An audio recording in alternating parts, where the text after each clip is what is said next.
Hey, what's up, guys? This is John Acosta with the Groove and Grit Show, and this is going to be an interesting and different instant reaction for the 2022 NFL season of your Miami Dolphins. Um, First of all, I wanted to go a little unscripted to talk about this game because the first thing, way beyond the stats, way beyond any of the stuff that actually happened in the game, the main story coming out of this game was, in fact, the injury to Miami Dolphins quarterback Tua Tagovailoa. Tua was dropping back, looking for a receiver at around the second quarter, and then he gets hit by a defensive lineman and then gets slammed to the ground. And literally, it was almost as if he was going into a seizure. Although what it seems to be is that it was a head injury, head and neck injury that caused him to go into this spazzed out state. And it was heartbreaking to say the least, but not just that, it was scary. I think I've seen a wide variety of injuries in sports, whether it be football, soccer, hockey. I remember there was a game in which there was a Florida Panthers player, Richard Zednick, who got slashed in the throat by Oli Jokinen. And I remember watching that game, and I remember being horrified by the amount of blood and all that. But I mean, this injury was just so much more. I want to say repugnant, but just in general, just scary to watch happen live. I will be frank, I wasn't watching the game live. I had the game on my phone as I was driving back from a splendid night that my family and I had. I actually got invited to sing the national anthem for the Florida Panthers home preseason opener. And that was really fun, and that was a really big highlight. And my wife and I and my son Matthew, we headed out and out shortly after the second end of the second period, and I put the game on just to listen to it as I'm in the car headed back home, and something caught my attention that really shook me to my core, and that was the descriptions that I was hearing from Al Michaels and Kirk Herbstreit about what was actually happening in that moment. And for those of you that didn't watch it, Tua Tagovailoa in the second quarter, he would get sacked, and on that sack would get slammed to the ground and hitting the back of his head and his neck area, slammed into the ground at full force. I think if you were to watch the highlight in real time, you could really gauge the magnitude of that hit, and it was massive. It was pretty big. But what startled me was after the fact is to see his reaction to it, in which he literally was in a state of I call it shock. I'm not exactly sure what the term is specifically, but he was in this state in which his hands were locked up in place, and it was truthfully nerve wracking. It was jaw dropping. I couldn't believe what I was seeing. But beyond that, despite everything, it was the game that they lost, the Dolphins lost, was far beyond what really mattered, because this season, the Dolphins, I truly believe, were going into a different mode. As I've mentioned in some of the other segments, I really felt like the Miami Dolphins were turning the corner. I mean, everywhere from seeing the Dolphins start the season on the right foot to then coming back after being down by 21 points in the fourth quarter and seeing that performance that Tua had. And then beyond that, the game against the Bills, I mean, we saw what happened in the Bills game, how he stumbled after getting hit. And so right now the question is the flack that the Miami Dolphins are getting, which I think is undeserved. I don't, I don't necessarily agree with some of the narrative and the rhetoric that is being portrayed.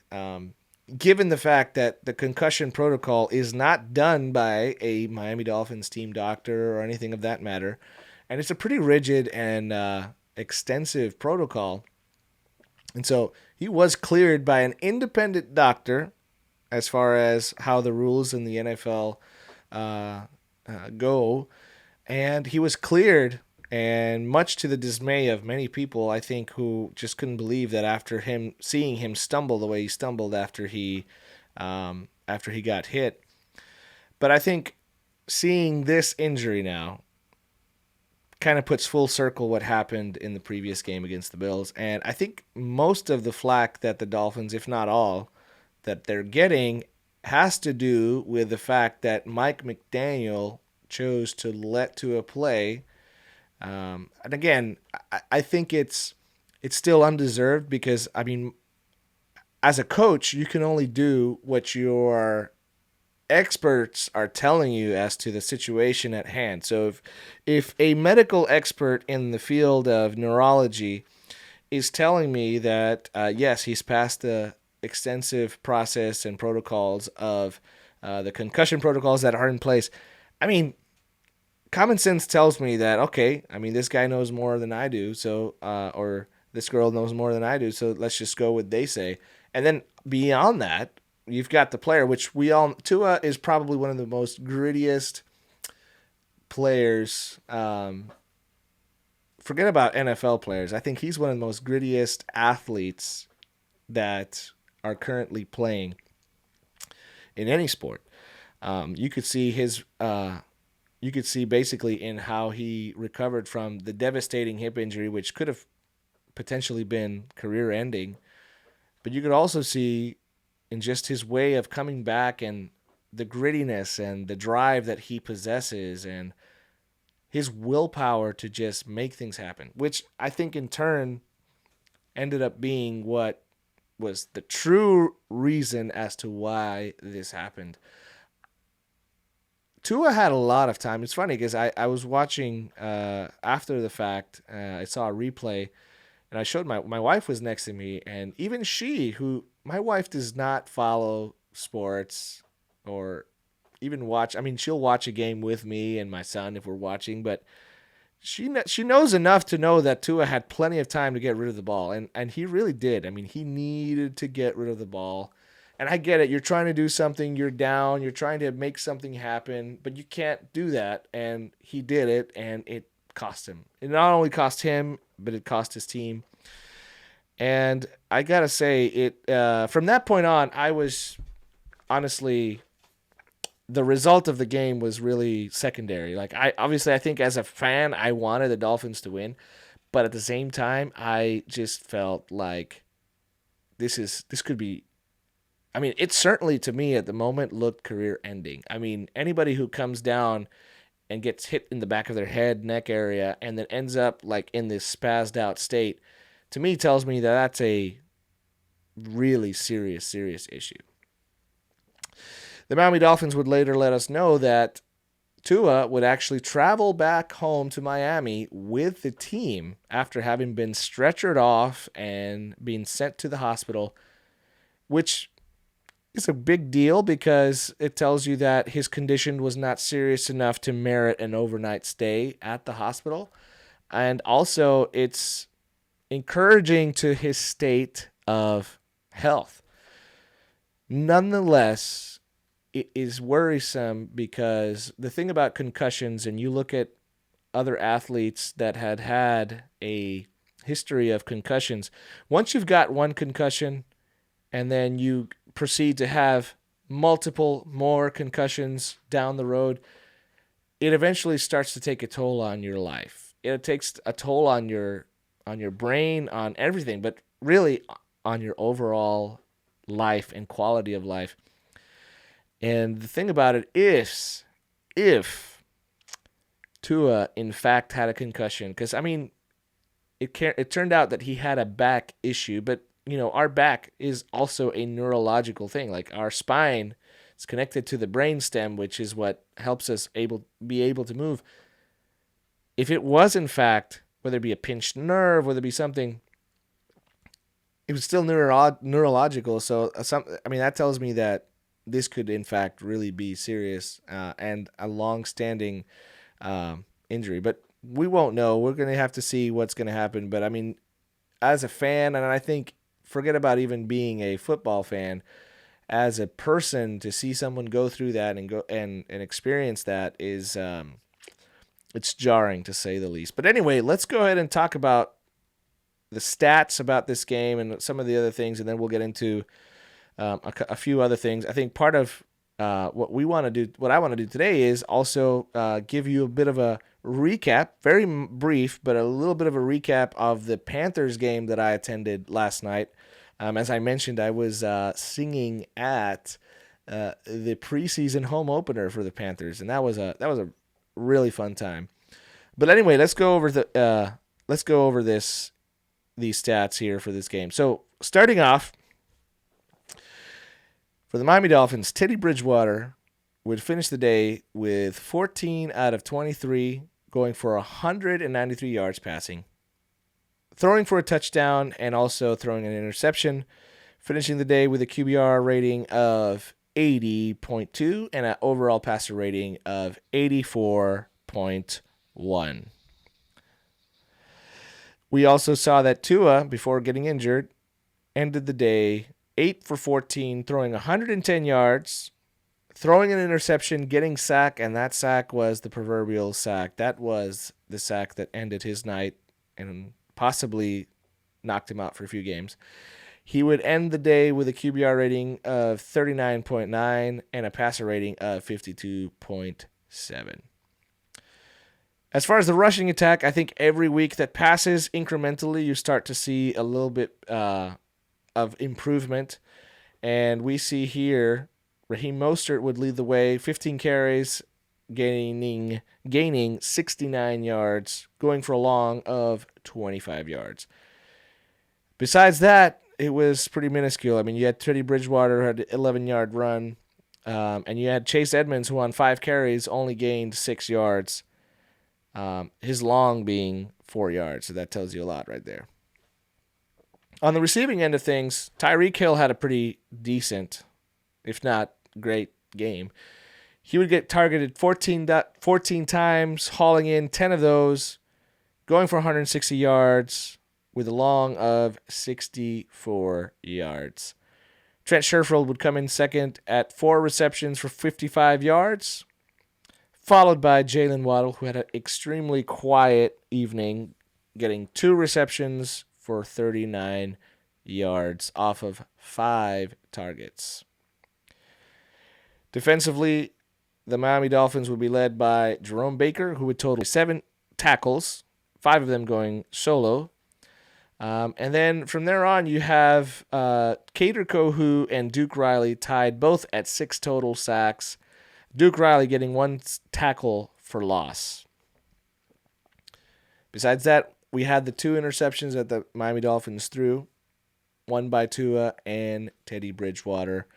And then when it comes to the kicking game suffered a little bit. Jason Sanders would go 3 for 4. He would miss on I believe it was a 52-yarder. And he would also miss an extra point. So that was quite surprising to say the least.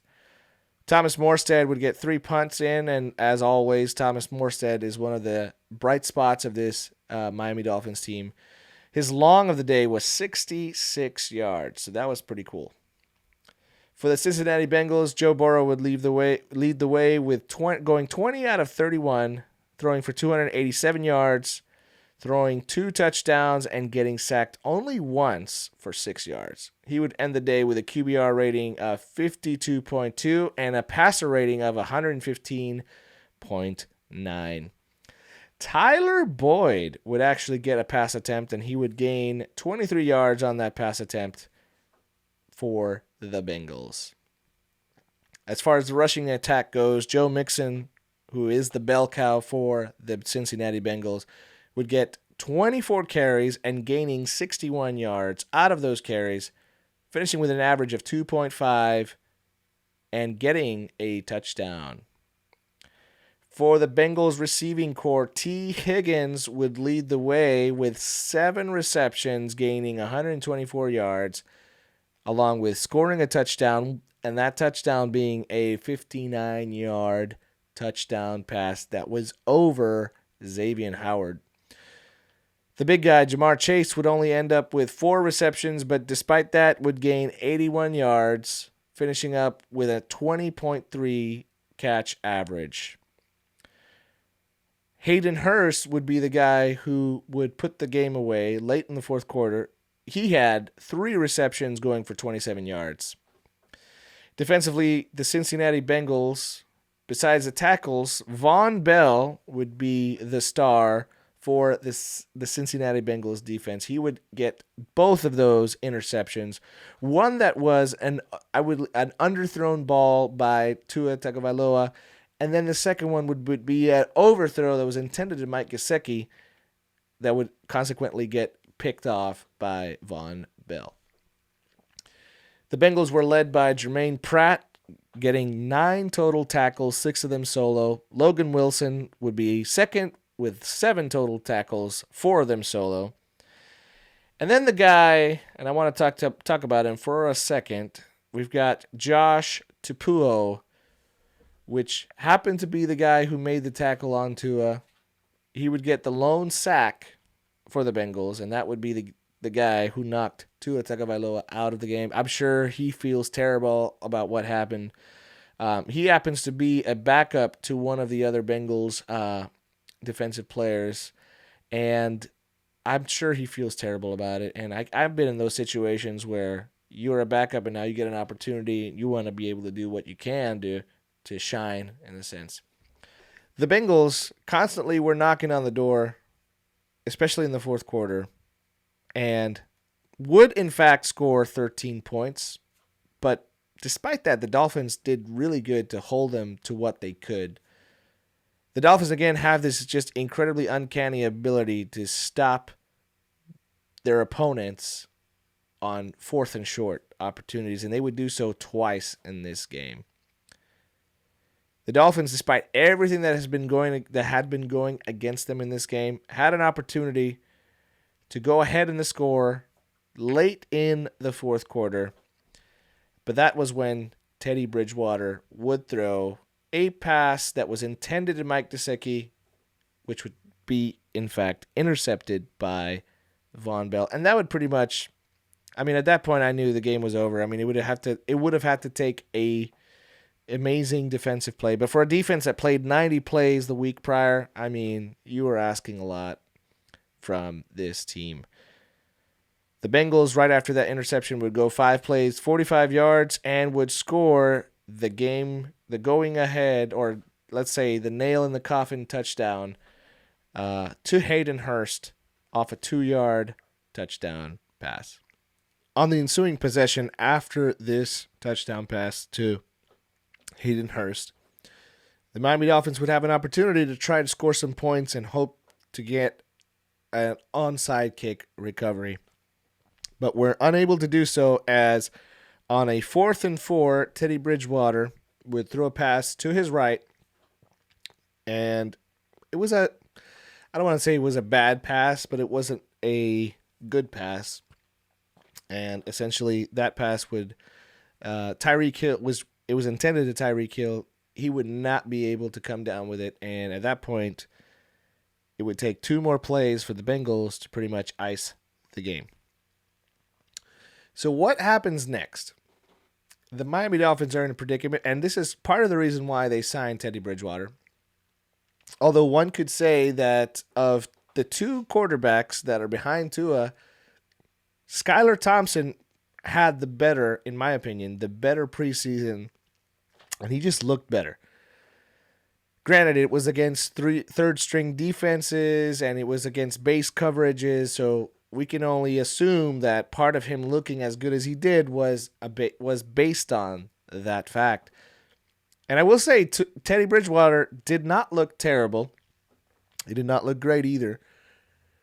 But really, I think now, if there was a time for Tua to get injured, it's never a good time for an injury.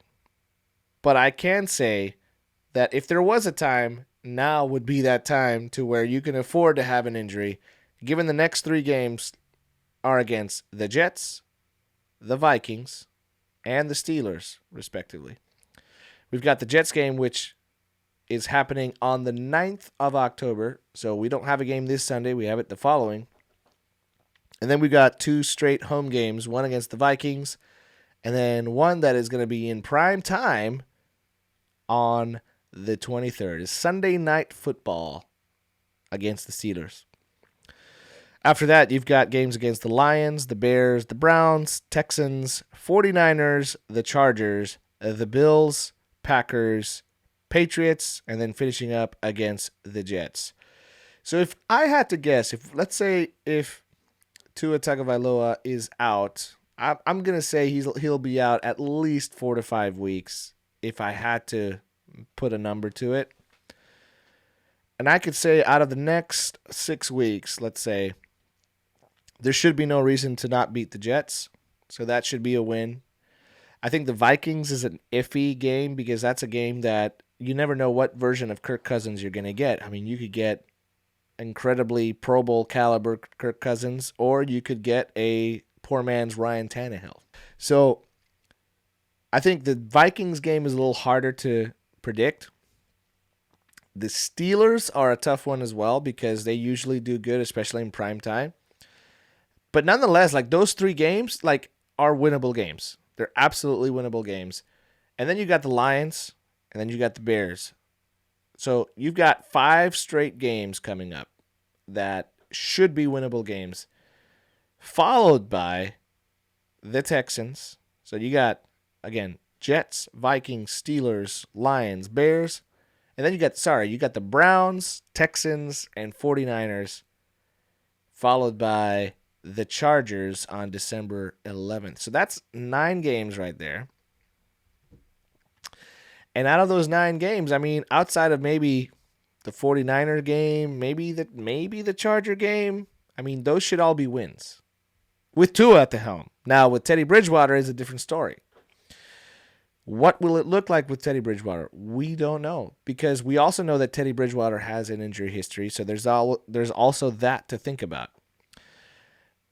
All we know is this season, for it to not have been a lost season, is going to depend on Tua Tagovailoa's recovery and ability to come back on the field. If I was to say that he was going to be out for an extended period of time, I would say 4 to 5 games. So that would make it either against the Bears on November 6th or against the Browns November 13th.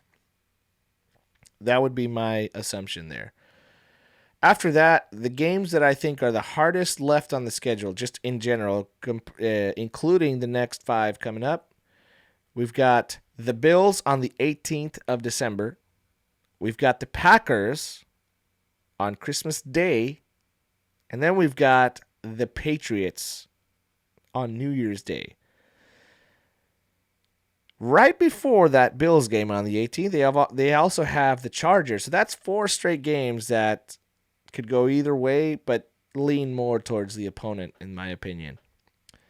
So that's 4 games that you might have a chance of losing. So that pretty much, including this one, you're looking at the next stretch of 5 to 6 games being a crucial part of the 6. Forget about the playoff success. Let's just say make the playoffs. If the next 5 games don't go well for the Dolphins, I have a really bad feeling about what will happen beyond that. You've got to win at least 4 of those 5 games, because that December of hell, like some are calling it, is no joke. So we'll see what happens. But bottom line is, we wish Tua the best. We hope he can recover quickly, but not in the point that would jeopardize his career. I think he needs to take his time and really, for his own benefit, put what he can into perspective and learn from it, so that in future opportunities, once you've gotten to a certain point, you get rid of the ball and you don't put yourself in a position that will jeopardize yourself, your health, or your team. Again, this is Monday Morning Quarterback speaking, so it's like what it feels like to do certain things on the field versus all of us who have opinions and like to speak about stuff off the field are two different things. So we'll see what happens. But overall, we wish Tua the best. We hope that he can come back strong as ever. The next game, as we mentioned, the Dolphins will be playing the Jets at the Jets Stadium. And as of right now, the Jets are a fairly complicated team to predict as far as what they're going to look like on an each week-to-week basis. But at this point is where Zach Wilson was expected to be ready to come back. I think that the Jets have a better chance of beating the Dolphins with Zach Wilson at the helm than they would with Joe Flacco. If Joe Flacco is the quarterback for that game, I really think that it leans heavily in favor of the Dolphins, no matter who's quarterback for the Dolphins. But it also rests on the fact that can Teddy Bridgewater have the same rate of efficiency as Tua Tagovailoa has had so far in this? And also, I think one of the things that needs to change is the Dolphins' offense. And it seems like we're back to this vicious cycle. The Dolphins' offense has to stay on the field for an extended period of time. The defense needs some help. And they did not get any of that help against the Bills. Didn't get that much help against the Bengals. And let me tell you, the defense is banged up. Hopefully, Byron Jones will be ready to go for this game against the Jets. I believe he will be eligible to be taken off the IR at that point. But nonetheless, we still got other injuries. Xavier Howard would end the day with an injury. We still got Cedric Wilson out. We still got Hunter Long out. Byron Jones, hopefully, will be able to be back. I mean, Byron Jones is a crucial piece of that defense, especially for when the Dolphins went on that run to win 7 games straight last season. We will see what will happen. But overall, I'm not going to lose hope on this season yet. I lost a lot last night, not because of the loss, but because of Tua's status and his injury. So anyway, that's that. We hope that Tua gets better, and we hope to be able to experience better memories for this Miami Dolphins team. Let's talk really briefly about the Florida Panthers, as I was able to attend the game, and as I mentioned, I was able to sing at the game, the national anthem. But there was a couple things that I noticed immediately about the Panthers, and a part of it is a little bit of a worry, but at the same time, I can see kind of what's happening, and that is a change of play style, both defensively and on the rush. The Panthers last season were a really fast rush team that depended on these long stretch passes from their own end to that streaking skater down the middle. And there wasn't a lot of dumping in and chipping and chasing of pucks. But I saw a lot of that in this game. I think the Panthers are really trying to learn how to play playoff-style hockey at an early point of the season. I think Paul Maurice even mentioned that they need to get into playing playoff-style hockey as soon as they can from the start of the season. And I think that's going to take a little bit to really get to the point to where the Panthers feel comfortable, because you could feel some tension. And I really believe that most of that tension is just the nuances of what it is to have to learn a new offensive play style. But just beyond that, learning the different plays that they have and so on. A couple of standouts from that game. That game ended 5-2 in favor of the Hurricanes.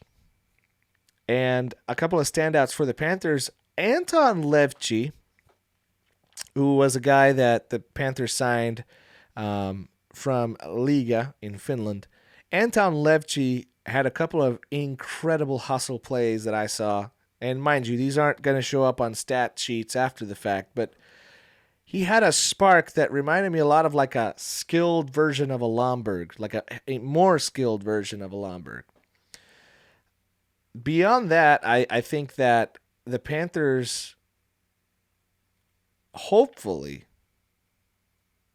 won't suffer so great of a letdown offensively, because that's the one thing that seems to be the trend. The Panthers so far in 3 preseason games, they lost they won the first game 4-3 in overtime. They would lose the second game 4-0 to predominantly the starters of the Nashville Predators.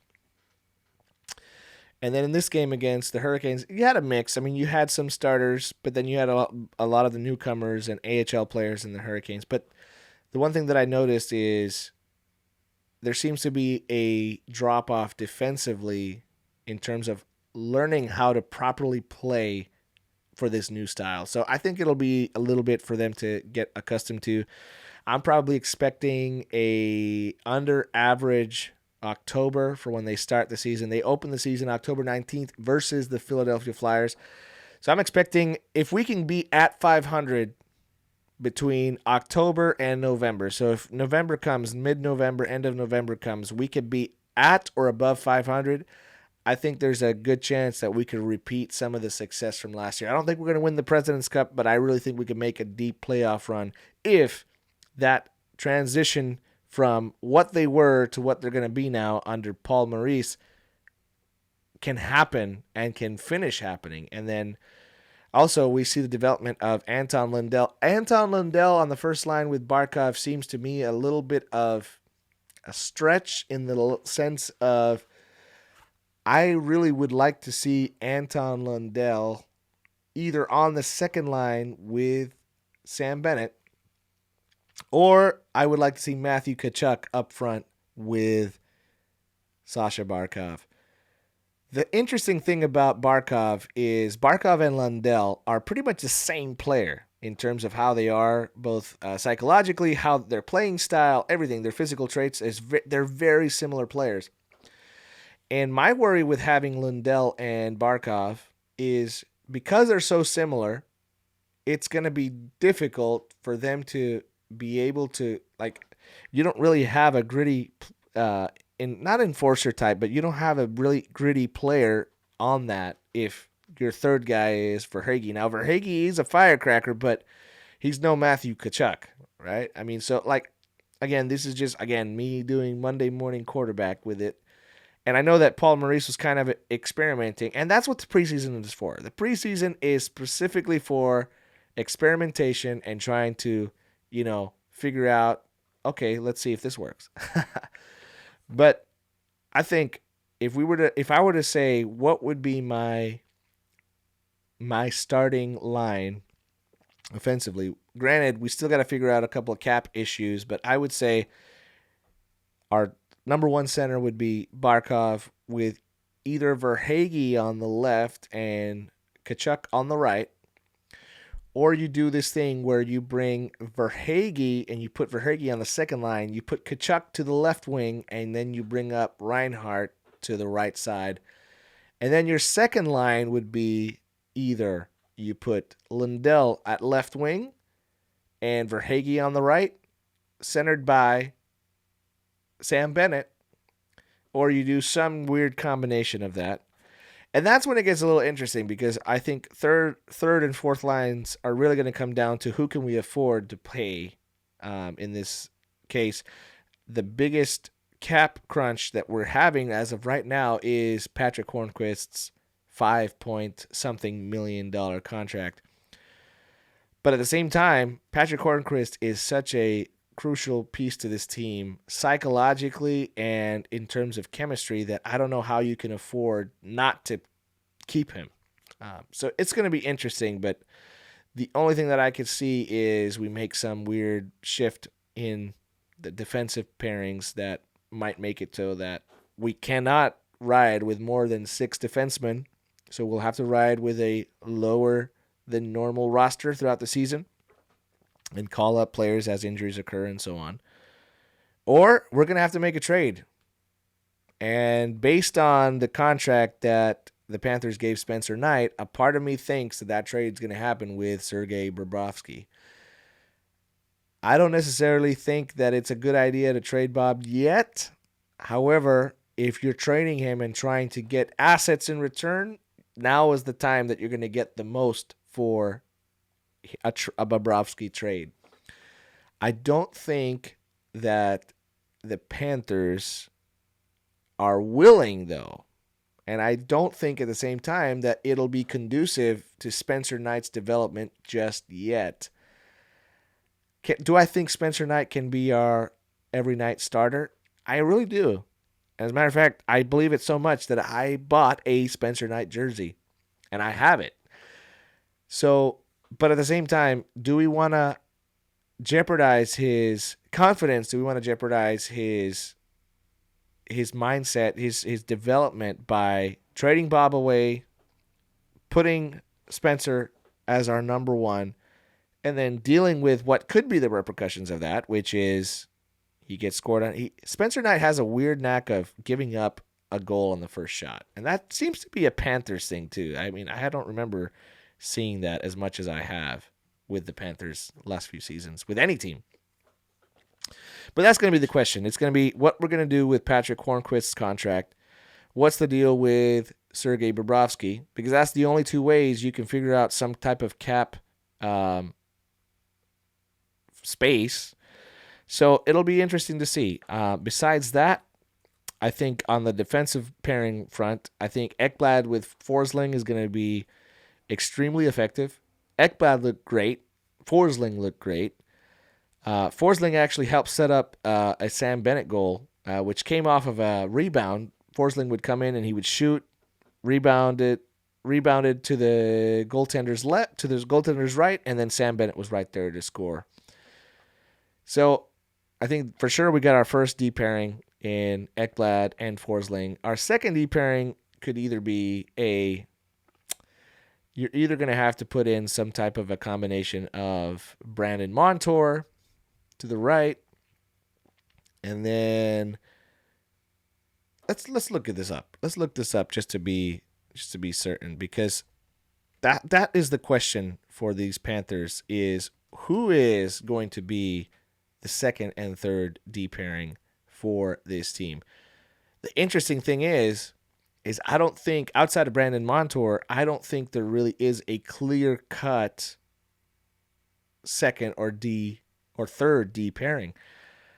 I feel like the Panthers might be, whenever they trade, whether it be they trade Hornquist or Bobrovsky, I really feel like whatever they get in return will either be for some kind of a defensive, either an up-and-coming defensive prospect, kind of like what we've been having with Colin White and Chris Tierney and Rudolph Balcers. All these guys at one point had a lot of potential and then somehow just got stagnated, whether it be within their own team or systems that they were playing in. But I think if we were to trade either Hornquist or Bobrovsky, it would be in exchange for a defensive player. So, just on the looks of it, for sure, we've got Aaron Ekblad and Gustav Forsling as our number one and number two. And I'm telling you, that's where it gets complicated, because you got Brandon Montour, who's our surefire right side D for that second defensive pairing. And then you got a bunch of maybes. You got Anthony Bitetto, came from, I believe he was in the Islanders last season. You got Lucas Carlson. Lucas Carlson I think it would merit, I just don't feel great about putting him on the second line just yet. But he could very well be a decent candidate. Michael Del Zotto, who came in from the Ottawa Senators. Radko Gudas is another one that has a bit of a question mark over him, only because of what he's making and the production that you might see from him. I love Radko, and I think he's an important element to this team. So, I mean, but I think he's a surefire third pairing D with the likes of either a Mark Stahl or a John Ludwig. But I truly don't know. I think it's going to be incredibly interesting to see what kind of wizardry does Bill Zito come up with? Because it's going to take some type of wizardry to really figure out this defensive situation. Because, I mean, as of right now, as how it stands, signed to our team, whether AHL or professional, we have 10 players on the defensive front. We've got a bunch of offense. We don't have a lot of defense. Mind you, on offense, we are. I think we're pretty good on offense. Anthony Duclair is going to be another one that, when he comes back, will give us some more depth. And it'll also put us in a bit of a bind because, okay, now what do we do with cap space? We need more cap space, and when Anthony Duclair comes off of the IR or long-term injury reserve, we're going to have to do something in order to fit his contract. Unless they keep him out throughout the entire season, which doesn't seem to be like something they're going to do, and then bring him back just for the playoffs, should we make the playoffs. That's it. Because every year, you never know what's going to happen. Anyhow, it's going to be interesting to see. I think Santtu Kinnunen, the Finn from Lahti, Finland, which happens to be, my family had, I don't remember if we actually have family who live there. I remember actually visiting Lahti. So, mind you, I don't speak Finnish as much as, well, really, I don't speak it, period. I can say a lot of the words, make it sound Finnish. Like, I could say Santtu Kinnunen or Lahti, Suomi. But that's about it. After that, I can't help you. So, anyway, it's going to be interesting to see. I think Santtu Kinnunen's play, both in the World Juniors and in the little bit we saw in the showcase, I mean, he's got some promise. So if one of these young guys can cement a position into this D pairing, I think it'll be a great opportunity, not just for their development, but also for this team to get a little bit of relief in the sense of, okay, we've got defensive depth. But this is where I think losing the likes of like Markus Nuttivaara, and then you've got other guys that we lost over the course of the years that they're going to come back and bite us. I mean, what do you do with Matt Kierstead? Is Matt Kierstead ready to come up and be one of our either second or third defensive pairing? Is Max Gilden ready for that? I don't know. I truly don't know. As a matter of fact, I believe it was Max Gilden was doing his best Keith Yandel impersonation, which it didn't help the fact that he had the number 3 on him. And my goodness. Again, I honestly am assuming at this point that this is more of a system situation. And it's the preseason, for crying out loud. So if you're going to mess up in the preseason. So it'll be interesting to see how this works out.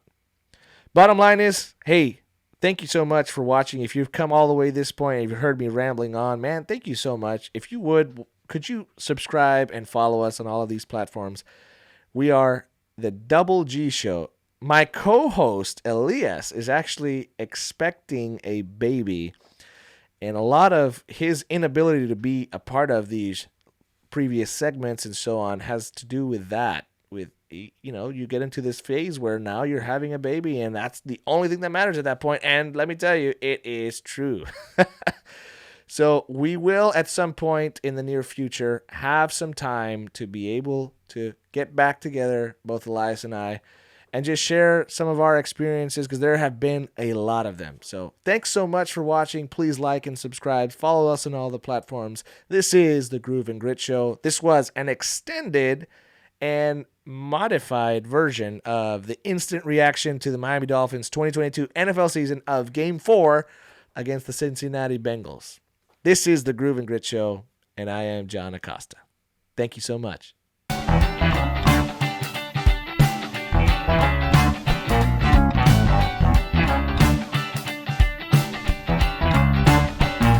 Thank you.